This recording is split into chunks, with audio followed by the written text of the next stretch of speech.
De plus en plus, des partis politiques et autres mouvements associatifs sont créés par des jeunes. Certains parlent de prise de conscience chez la jeunesse nigérienne. Ce qui est certain, cet état de fait a pris une autre tournure.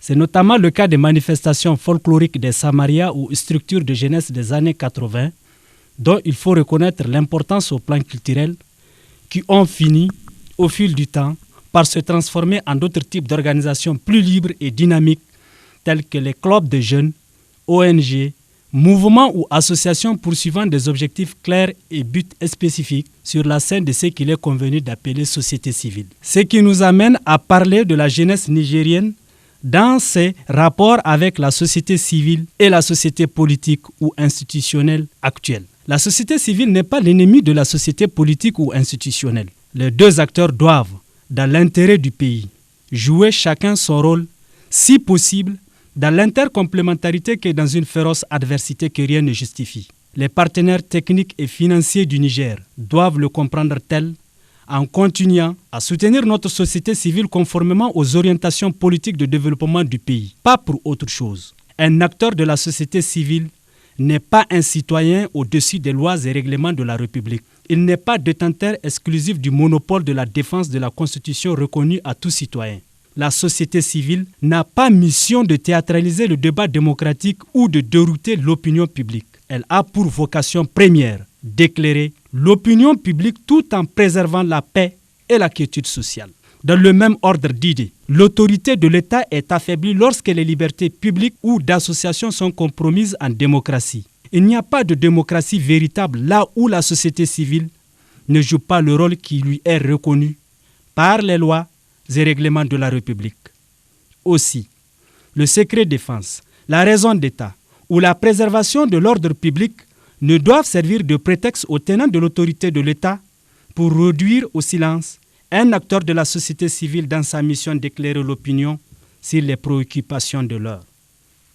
Les arrestations arbitraires, les trafics d'influence ou d'intimidation des tenants du pouvoir d'État à l'encontre des acteurs de la société civile sont une négation de la République.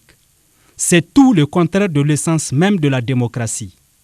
Aussi, dans une démocratie qui se respecte, toute jeunesse de bonne foi sait qu'il n'y a pas de société civile qui frise la division, de société civile proche du gouvernement ou de société civile proche de l'opposition politique. Il n'y a que de société civile tout court, c'est-à-dire celle dont les domaines de prédilection, les champs d'intervention transcendent les considérations politiques et ou idéologiques en présence pour se focaliser le plus objectivement possible sur la défense des intérêts de nos masses laborieuses. La prise en compte des préoccupations du peuple souverain dans l'agenda du pouvoir d'État et de l'opposition politique dans sa mission prioritaire de contrôle citoyen de l'action publique. À ce titre, la société civile se voudra une école citoyenne, l'école d'une gouvernance démocratique véritablement responsable face aux exigences de son contexte et profondément soucieuse de l'avenir de la jeunesse. Une école citoyenne à laquelle nous avons tous droit d'accès dans ce Niger certes émergent, mais en crise de valeurs et de mentalité. D'où l'interpellation faite à notre jeunesse active sur le podium de la société civile de rompre définitivement avec les visions nombrilistes de la marche actuelle du monde.